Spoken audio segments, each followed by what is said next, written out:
দিবানিশি দোয়া কইরো আল্লাহ যেন কিয়ামতের এই মন্দ আলামত তোমারে দিয়ে যেন প্রকাশ না করে। আমার স্পষ্ট মনে আছে, জুড়েটা বলবো।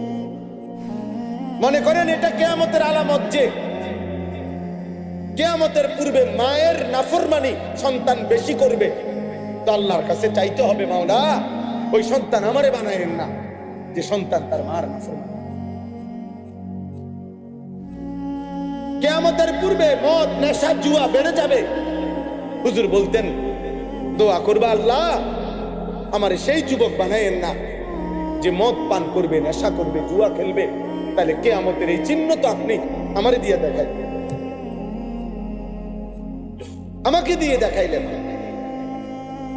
জিহ্বা, ত্বক মানে চামড়া, এই যে পঞ্চ ইন্দ্রিয়, এই ইন্দ্রিয় যাই স্পর্শ করে, উপলব্ধি করে, তার হৃদয়ে আইসা জমা হয়, দিলে জমা হয়। এই দিলের মধ্যে জমা হলে এখান থেকে এরপরে প্ল্যানিং প্রোগ্রাম হয়, এটা করবে না না করবে, কি করবে না করবে, যাবতীয় চিন্তা ফিকির অন্তরে তৈরি। এরপরে মানুষ কাজটা বাস্তবায়ন। এই জন্য কেউ যদি চোখে দেখে, কানে শোনে, হৃদয়ে জন্মে, এবং পরবর্তীত প্রয়োজনে আল্লাহ চাইলে সেটা তার হৃদয়ে ভেসে ওঠে, স্মৃতিতে ভেসে ওঠে।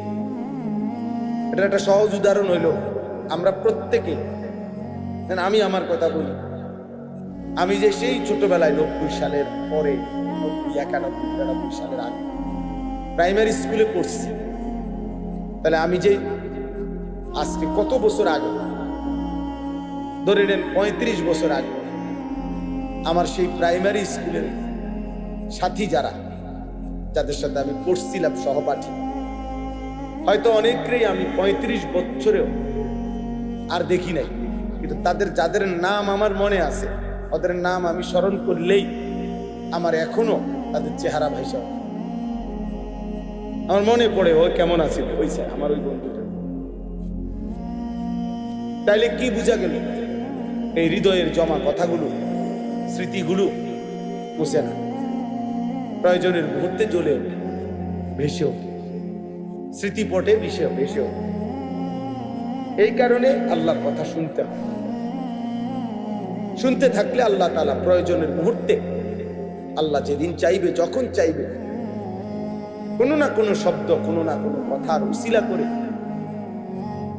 কোনো না কোনো উপলক্ষ করে আল্লাহ তাআলা তার বান্দাকে হেদায়েত দিয়ে দেন। বলো তো, আসলে আমাদের তো বলারই জিম্মাদারি, পরিবর্তন, জীবন গঠন, আখিরাতমুখী জিন্দেগি, কবরের ফিকির, জাহান্নামের ভয়, জান্নাতের আশা আকাঙ্ক্ষা, এই সবটাই আল্লাহর ফয়সালা। আমরা শুধু বলতে পারি, কিন্তু মূলত আল্লাহর পথে চলবে কে আর কে চলবে না, এই উভয় সিদ্ধান্ত আল্লাহ।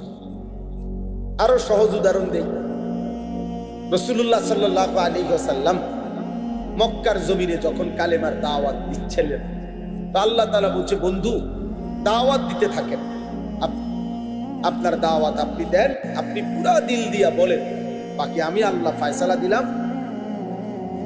আমি কাকে রাখবো আর কাকে রাখবো না, ইমানের পথে, ইসলামের পথে, আগামীর পৃথিবীর জন্য, সারা বিশ্বময় ইসলাম ছড়িয়ে দেওয়ার জন্য আপনার সাহাবী হিসাবে আমি কাদেরকে গ্রহণ করব আর কাদেরকে গ্রহণ করব না, আল্লাহ বলছে, বন্ধু এটা সম্পূর্ণ আমি আল্লাহর ফয়সালা। দাওয়াত আপনি সকলকে দেন, কিন্তু লোক নিমু আমি। এই জন্য কুরাইশ বংশে নবী দাওয়াত দিয়েছেন। আবু জেহেল, আবু বকর দুইজনই কুরাইশ বংশ, আবু লাহাব, ওমর দুইজনই কুরাইশ বংশ, উতবা, শাইবা, ওসমান, আলী, ওরা উভয়ই কুরাইশ বংশের, একই বংশ, একই মহল্লা। নবী সাল্লাল্লাহু আলাইহি সাল্লাম উভয়ের কাছে, সকলের কাছে কালেমার দাওয়াত দিয়েছেন। তো আল্লাহ যেন বলছেন, বন্ধু আবু বকরকে নিলাম, আবু জাহেলকে নিলাম, ওমরকে নিলাম, আবু লাহাবকে নিলাম, ওসমানকে নিলাম, আলীকে নিলাম, উতবা সাইবাকে নিলাম। তাহলে আবু বকরকে কেন নিলেন, আবু জাহেলকে কেন নিলেন না? কার ফয়সালা? আল্লাহর ফয়সালা। এই জন্য আমি নওজোয়ান, আমি সবসময় এই কথাটা বলি, আগামীর পৃথিবীতে মনে রাখবা বাবা, ইমানের বিজয় হবে, ইসলামের বিজয় হবে, কালেমার বিজয় হবেই হবে। নবীজি সাল্লাল্লাহু আলাইহি ওয়াসাল্লামের অসংখ্য অগণিত ভবিষ্যৎবাণী স্পষ্ট আছে বিশুদ্ধ হাদিস। মাহদী আসবে, দাজ্জালও বের হবে, আর দাজ্জালের শেষ পর্যন্ত পতন হবে, পৃথিবীর শেষ ধ্বংস হবে। সারা বিশ্বময় মাহদীর নেতৃত্বে ইমানের পতাকা, ইসলামের খেলাফত প্রতিষ্ঠিত হবে। তাহলে সেই মাহদীর সৈনিক হওয়ার জন্য, দাজ্জালের বিরুদ্ধে লড়বার জন্য বিশ্বময় কালেমার পতাকা আবার বিজয়ের পতাকা উড়াবার জন্য যে পরিমাণ ইমানদার, সাহসী যুবক, নওজোয়ান, মুজাহিদ লাগবে, সেটা আল্লাহ ঠিকই নেবে, সেটা আল্লাহ ঠিকই বাছাই করবে। দোস্ত আমার, বন্ধু আমার, দেখার বিষয় হলো তোমারই নেবে, তোমাকে মালিক নেবে। দিন মালিক তার দিনের বিজয়ের জন্য যে কয়জন দরকার তিনি তো সে কয়জন নেবেনি, তোমারই নিবে কি? আল্লাহ যদি বলে বন্ধু আমি ইমানের পক্ষে তোমাকে নিলাম, আর যদি আল্লাহ কাউকে বলে আমি তোমাকে নিলাম না, তখন মান ইয়াহদিহিল্লাহু ফালা মুদিল্লা লাহু ওয়া মান ইউদ্লিলহু ফালা হাদিয়া। এইজন্য আমরা আগেই ফেস ভাঙিয়া লই, মানে আমরা যেন এটা বলে নেই ভাই বক্তা আরো বদলাইতে পারবে, চাঁদের দেশের বক্তা, মঙ্গল গ্রহের বক্তা, দরকার হলে 83 কেজি ওজনের বক্তা, 900 কেজি ওজনের বক্তা আনতে পারবে, ফিকাফে করে প্রয়োজনে বক্তা আনবে। কিন্তু মাগার আল্লাহ যদি হেদায়েত দেয় কেউ পথ ভ্রষ্ট করতে পারবে না, আর আল্লাহ যদি পথ হারা করে দেয় তাহলে বক্তার আব্বায়ও হেদায়েত পারবে না। তাহলে ফয়সালা আসমানে, তোমারে মালিক আবু বকর হিসাবে নিবে নাকি আবু জাহেল হিসাবে ফেলে দিবে, এটা দেখার বিষয়, এটা দেখার বিষয়, এটা ভাবার বিষয়। হয়তো ইমানের বিজয় হবে, ইসলামের পতাকা উড়বে, মাহদীর লড়াই হবে, আর আল্লাহ বলবি তুই নাফরমান, আজ 365 দিনে খোদার এক বছরে তুই আমার একদিনও ফজরের নামাজের সেজদা দেস নাই, যা করে নেব না। মালিক যদি বলে যা বেঈমান, তুই নারী দেখ, ছবি দেখ, মোবাইলের উলঙ্গ দৃশ্য দেখ, যা নাফরমান, তুই বসে বসে মদ খা, জুয়া খেল, তুই নারীর প্রতি দূরে থাক, করে নেব। তখন তোমার কে, তখন কে বাঁচাবে? আল্লাহ না নিলে। আমার উস্তাদ, আমি ছাত্র জীবনে একজন উস্তাদের কাছে পড়ছিলাম, আমার একজন প্রিয় উস্তাদ ছিলেন, নোয়াখালী লক্ষ্মীপুর টুনচর মাদ্রাসায় হযরত মাওলানা এরশাদুল্লাহ রাহমাতুল্লাহি আলাইহি আমার হুজুরের নাম ছিল।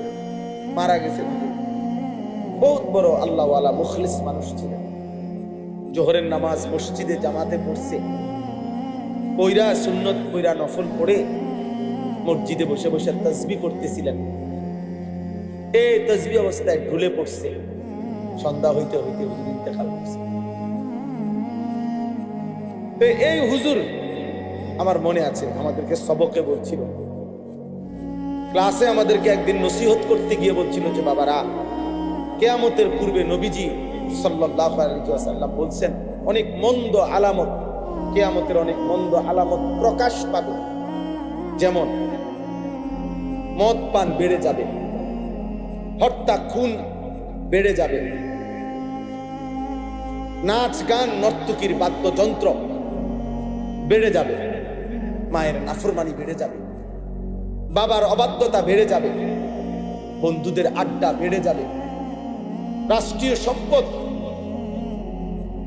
নিজের ব্যক্তিগত সম্পদ হিসাবে ভক্ষণ করে ফেলবে, যাকাতকে জরিমানা মনে করবে, আমানতকে নিজের মনে করে খাইয়া ফেলবে। এরকম অনেক আলামত আছে। তো মনে করেন এই 10টা আলামত, এগুলা মন্দ আলামত কিনা? কথা বলে না। আল্লাহ নবী সাল্লাল্লাহু আলাইহি ওয়াসাল্লাম এগুলা বলছেন, এগুলা প্রকাশ পাবে কিয়ামতের পূর্বে। এখন এগুলা আছে কিনা বলেন তো? এখন আমার হুজুর আম করে বলছিলেন যে বাবা, দিবানিশি দোয়া কইরো আল্লাহ যেন কিয়ামতের এই মন্দ আলামত তোমারে দিয়ে যেন প্রকাশ না করে। আমার স্পষ্ট মনে আছে হুজুর এটা বলবেন। মনে করেন এটা কিয়ামতের আলামত যে কিয়ামতের পূর্বে মায়ের নাফরমানি সন্তান বেশি করবে, তো আল্লাহর কাছে চাইতে হবে, মাওলা ওই সন্তান আমারে বানায়েন না যে সন্তান তার মার নাফরমানি। কিয়ামতের পূর্বে মদ, নেশা, জুয়া বেড়ে যাবে। হুজুর বলতেন দোয়া করবা, আল্লাহ আমারে সেই যুবক বানায়েন না যে মদ পান করবে, নেশা করবে, জুয়া খেলবে। তাহলে কিয়ামতের এই চিহ্ন তো আপনি আমারে দিয়ে দেখাইলেন, আমাকে দিয়ে দেখাইলেন। এই জন্য দোস্ত, তোমরাও এটা ভাইবো, তোমাদের যাদের দ্বারা অশ্লীলতা, বেহায়াপনা, অসভ্যতা, নোংরামি, হারাম, জিনা, ব্যভিচার, মদ, জুয়া, নারী অশ্লীলতা ছড়িয়ে পড়ছে এই মুমিনের সমাজে, মুসলমানের সমাজে, হায় বদনসিব, তোরে দিয়ে আল্লাহ কিয়ামতের চিহ্ন দেখাচ্ছে।